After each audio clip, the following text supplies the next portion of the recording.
Hey guys, we're back again with another Going Live with the CEO episode 9 stream. It's the ninth stream we've done, hence episode 9. I'm fresh out of the cinema seeing Deadpool and Wolverine. Now, where do I even start with this film? It is insane. It is one of the best films I've seen in a long time. Probably the most fun film I've had at the cinema. Probably the best film I've seen since Dune 2.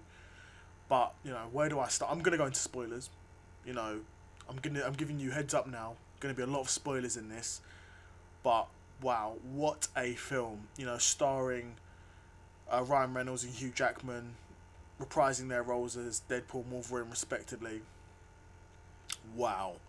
So the film sees Deadpool go between timelines, I suppose, trying to find the right Wolverine at the start. He finds a Wolverine, and then the TVA get involved. He gets sent to the void, essentially. He then needs to find his way out of the void so he can save his universe. But I won't get too far into it. But there's so many names that you guys will recognize in this film. Obviously we've got Tom from Succession as Paradox. Wow, I mean there was just so many guys in. I was surprised to see. Henry Cavill, of course, Gambit. Jennifer Garner as Elektra. Wow. I was so surprised to see Elektra. Super surprised to see Blade. Because we're all aware of Wesley Snipes and Ryan Reynolds' history with each other, which is what made, Blade coming into this so good. Because we know historically they two hate each other. But Wesley Snipes coming into this, was on top for Chris Evans as Johnny Storm. Wow. Did this surprise me? Because, if you've seen the film, and by the time this comes out, by the time this gets clipped and comes out as a video, I'm assuming you all would have seen the film. But when we see Chris Evans come in, I'm like, okay, where's his shield? But then we hear Flame On, I'm like, wow. Wow, wow, wow. And it was just amazing. Sabretooth was in it. He wasn't in it for long. But the thing is with these characters, a lot of them, they don't need to be in it for a long time. Small bursts come in because ultimately, guys like Sabretooth, Chris Evans, they weren't hugely important to the story. Henry Cavill, they weren't hugely important to the core story of the film, but they're amazing names to have in there, and they're gonna pop the crowd. I remember when I seen it, I'm like, wow, what are you doing here? And they get killed off pretty quickly, but that's good. I mean, it helps the pacing of the film. Did it say how long the runtime was? Don't think it says. Let's have a look.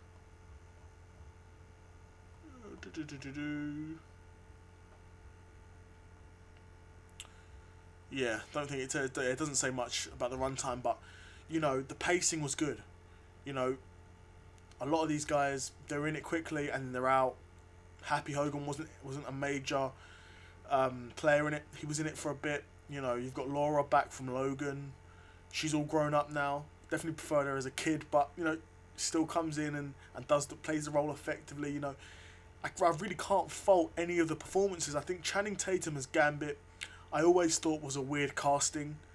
Even when it was originally rumored to happen after X-Men Origins, Wolverine, I believe he was in that film. I think that was the film he was in. Always thought, no, that wasn't the film he was in. That was the first time we saw Gambit, and then the fan casting was Channing Tatum would be Gambit. After that, I always thought it was just a weird sort of casting.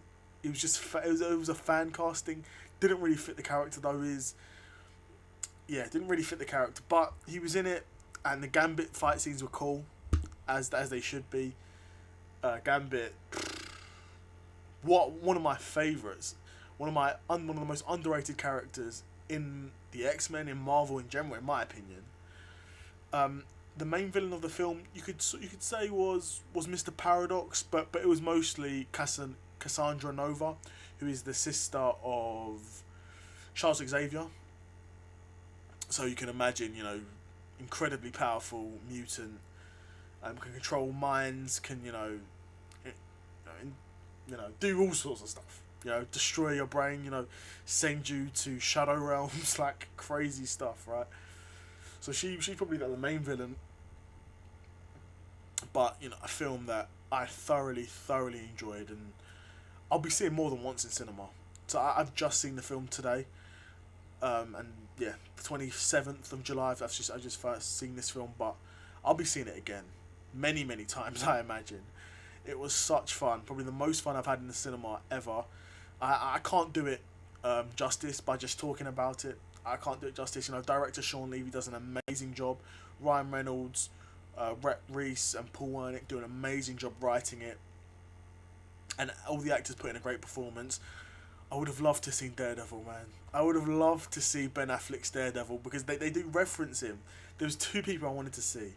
Once I'd seen they're bringing back Elektra, Blade, Gambit, Johnny Storm, I'm like, there's two guys other than these guys that I want to see. I want to see Ben Affleck's Daredevil and Nicolas Cage's Ghost Rider. Those were the two guys I wanted to see, other than these guys. Didn't happen, unfortunately, but nothing wrong with that. It was a great film, a great time. Like I said before, I'll be rewatching this many times. Comedy lands regularly. It really found the right balance. I mean, it didn't really find the right balance. It is largely, mostly comedy. Plenty of action, plenty of gore, great music. The opening credit scene, absolutely amazing. You know, probably one of the best I've seen. You know, probably in terms of superhero movies and the way they're scored, it's probably maybe better than Guardians.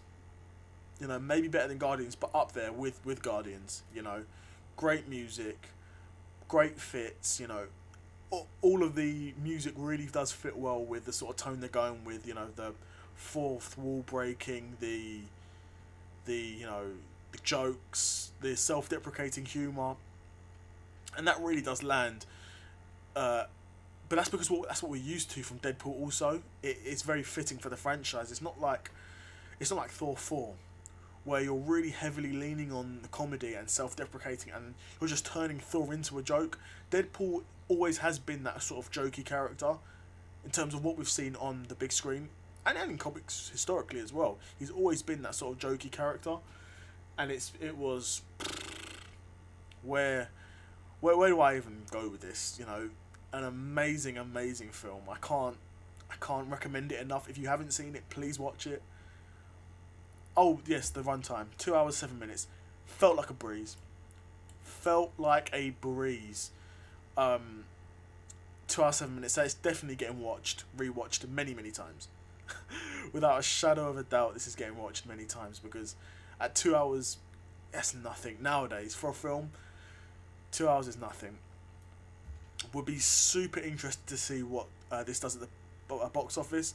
The first two Deadpool films done really well considering their budgets.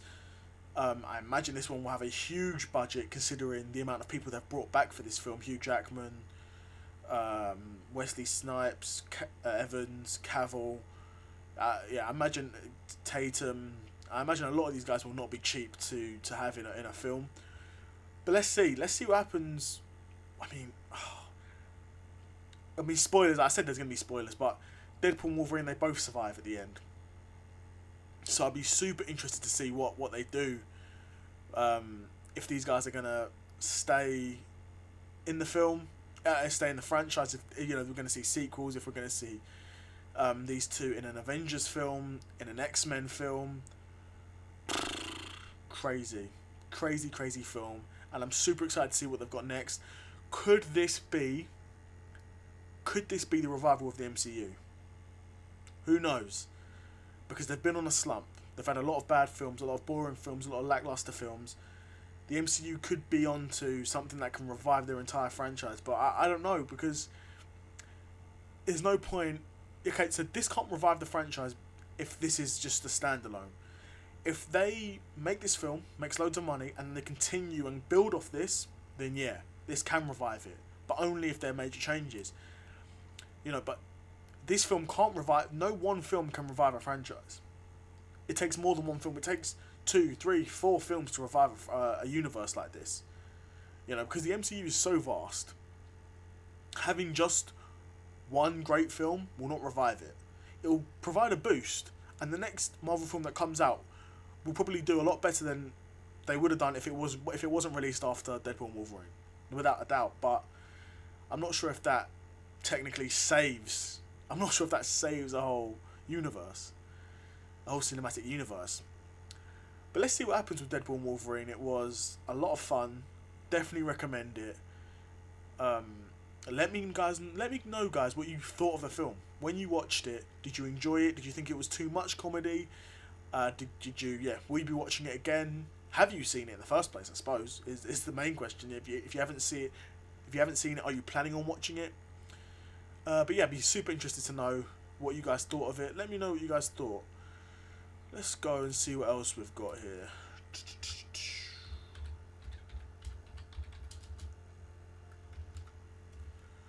Okay, let's go on Bleacher Report, see what they've got about the NBA.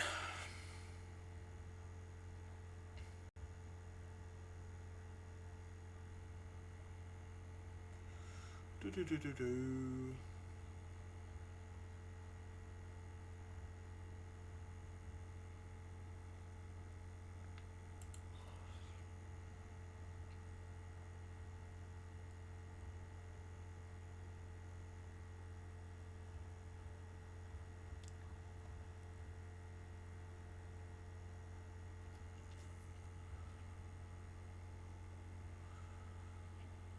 Brandon Ingram trade likely not imminent. Very interesting, because Brandon Ingram is a player that I absolutely love. I think is a hell of a talent, but in terms of his value to a team, he's not going to be the number one option. He's not a superstar. He's not going to be the number one option on the championship winning team. He could be a number 3 option on a championship winning team. I don't think he's good enough to be a number 2 option, because we're already kind of seeing that at the New Orleans Pelicans, where he's kind of the second option behind Zion, probably on offense, and they're nowhere near winning a championship. Ingram took a step back last season, averaging 21 points, 6 assists, and 5 rebounds. In terms of rebounds, I would want to see a guy like him averaging more rebounds, because he's so big and he's so lengthy. But I understand his game, because he can score it from 3 levels. I think he may not feel that urgency to really get stuck in the paint and really try and fight for those rebounds, because he can shoot it from deep. So we certainly see that from Ingram, because he regularly does shoot it from deep. But Ingram will be a free agent after this season, and if he walks away with nothing, if he walks away for nothing, then the Pelicans really would have missed out. But the Pelicans will make a tough decision on whether to give Ingram a max deal, and he's not worth a max deal. That, in my opinion, that's the reality. He's not worth a max deal because he's not a superstar. In my opinion, you give max deals to superstars, guys who are going to... It's hard to find guys that are going to guarantee you a championship. But if you're going to give them a max contract, they should be damn near guaranteeing you that championship. You know what I'm saying? Guys that are worth max contracts, Giannis, LeBron, Tatum, Jokic. These are guys that are Steph. These are guys that are genuinely worth a max. Now you get players that are at smaller teams, and they are the best players that those smaller teams can attract, but they're never going to win a championship with them. But they end up giving them maximums because, like I say, you're the best player we can attract, so you are going to get the most money because you're our best player. But you know what I mean? It's sort of a catch-22, because in my opinion, you wouldn't give that player a max because they can't get you a championship. But like I said, you're our biggest name, so am I going to give you less than a max? No, I'm not, because like I said, you're our biggest name. But super interesting to see what happens with Ingram, because he's not worth a maximum. In my opinion, he's a great player, super lengthy, super versatile, could really guard, can guard 3 through 5, for the most part. Took a bit of a dip in the postseason. If Ingram can have a big year, he can prove his worth. Exactly, he's gonna need to have a big year, but fell off in the postseason, only averaging 14 points a game. It's not enough. If you're going to want a max contract, And if you are going to want to take the crown and take the reins at the Pelicans, you're going to need to be averaging more than that. You know, you need to be showing consistency and essentially averaging what you average in the regular season in the postseason. So now, if you're a player that can average, 21, 6 and 5 in the regular season and do the same in the postseason, now we're looking at a guy that's a bit closer to the max. In my opinion, still, you're not giving them the max because, like I said, Ingram's not winning you a championship. He can contribute to a championship winning team, of course he could. But if he had joined a team like the Lakers, of course I'm going to bring it back to the Lakers, but I'm saying we bring Ingram back to the Lakers, we're running a lineup of, say, LeBron at the 1, Reeves at the 2, Ingram at the 3, Rui Hachimura maybe at the 4, or Vanderbilt at the 4, and then AD at the 5. That's a team that's pushing, come post-season, that's pushing for the NBA Finals, in my opinion. Even, LeBron at this age, we're seeing can still put up serious numbers and carry a team. He can. So yeah, that'd be super interesting to see. What do you guys think is going to happen next with Brandon Ingram? Do you think he's going to stay at the Pelicans? Do you think they're going to offer him a max deal? If they don't offer him a max deal, do you think he'll stay? On what team do you think Ingram could go to if he leaves the Pelicans? Super interested to know. What do you guys think?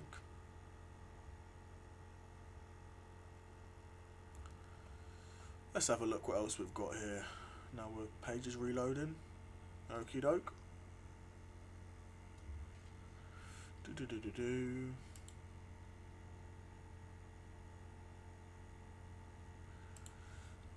Oh, now we're gone. Let's see.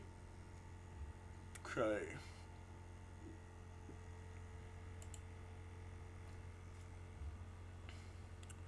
Yeah, of course, tonight we've got UFC 304 in Manchester. The main card, obviously the main event, Leon Edwards and Belal Muhammad 2 will be a very, very... Will it be an interesting fight? Let's see. Because Belal Muhammad's not an interesting fighter in terms of excitement. An interesting fight in terms of style in some ways, I suppose, because he's so wrestling heavy and he's been able to get to this point. He's managed to put together, a run of wins.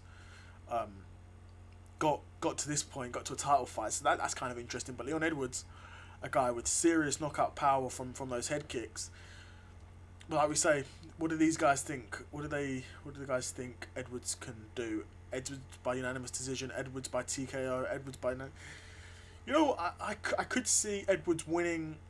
I think Edwards would knock him out. To be honest, I think over a 5-round decision, Belal Muhammad's he's gonna apply a lot of pressure. He's gonna wrestle. I know it's going to be in Manchester. It's going to be in the UK. Leon Edwards is British. He's not from Manchester. He's from Birmingham. But if Leon Edwards can keep him off him, can keep him at range, Leon Edwards can snipe. And I don't think... But Belal Muhammad, he's not invincible. Anyone can get touched. Anyone can get knocked out from a kick from Leon Edwards. So another head kick, I'm not sure. Another head kick, maybe. It could be, because... Like we saw with Usman when he won the title, his head kicks are lethal. But Belal Muhammad, he's not young. He's, like I said, he's 36. It's not a great age to be entering, pay-per-view main events. Not a great age to be going into 5-round fights for world titles. Because by that age, you've had a lot of wear and tear. You've experienced a lot. You've taken a lot of training camps. You've taken some damage. So let's see. But my pick is Leon Edwards for that fight. Tom Espinal versus Curtis Blades 2.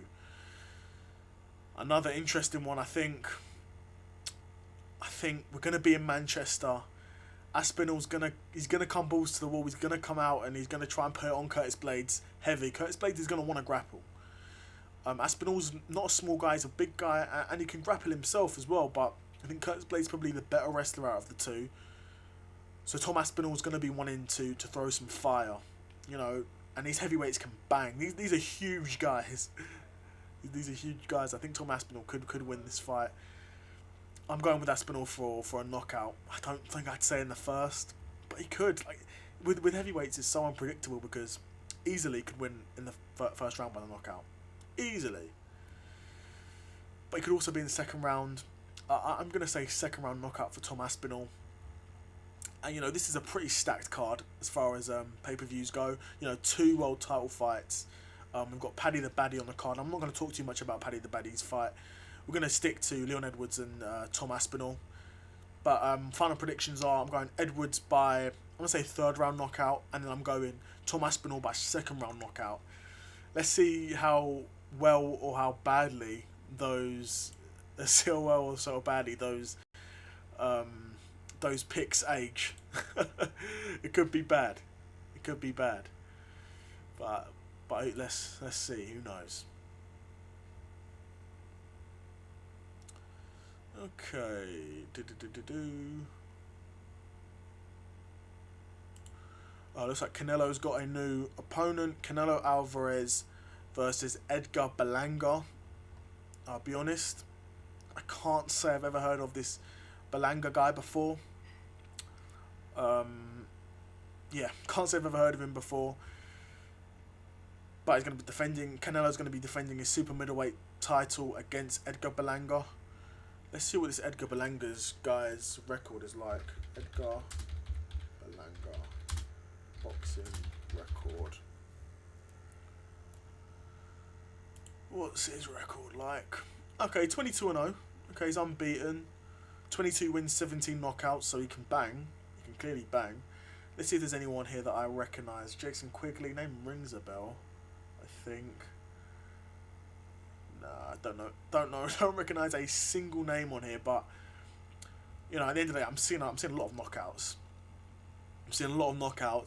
And he's gonna be fighting Canelo for the WBA, WBC, and WBO super middleweight title.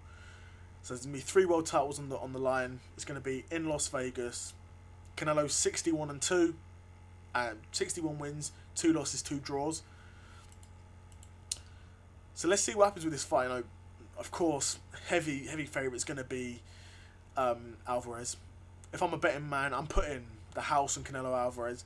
But you never know. Like I'm saying, Berlanga is an undefeated prospect. 17 knockouts in 22 is no joke. But in boxing, we see these sorts of guys come and go, and they'll face Alvarez. They'll probably lose, and then they'll face a couple other world champions, probably lose again, and then before you know it, he's 24-4, and he's just a journeyman, or that's like sort of gatekeeping journeyman where guys face him, then go on to bigger things. But who knows? He seems to be, how old is dude? See how old he is? 27. So he's not young. He's pretty young. Not a baby by any sense. He's over 25. In the next couple of years he'll be 30, and then a few years after that he'll be the wrong side of 30. But let's see, because you do never know. He's Puerto Rican. Okay. Puerto Rican. Okay. So let's see, because it's boxing. At the end of the day, anything can happen. Canelo, he is cut from a different cloth. We saw him start his career at, super welterweight or welterweight, and come all the way up to light heavyweight, win a title, lost the title, but, there's no shame in that for me. And now he's back down at super middleweight, and he's defending those world titles. More power to him. My money's on Canelo, but let's see what happens. I'll be certainly watching this fight. I'm probably putting money on Canelo to win, because I'm a betting man. But yeah, no, it's been a fun day. We saw Deadpool and Wolverine. We looked at Brandon Ingram contract issues or contract situation, and then I saw that this Canelo fight got announced. So we've covered a couple of topics today. I hope you guys have enjoyed the stream. Hope you guys, definitely get involved in the super chats and the YouTube chats. It's been a blast as usual. But yeah, thank you guys for watching, and I'll be back next time. Alright guys, take care. Bye.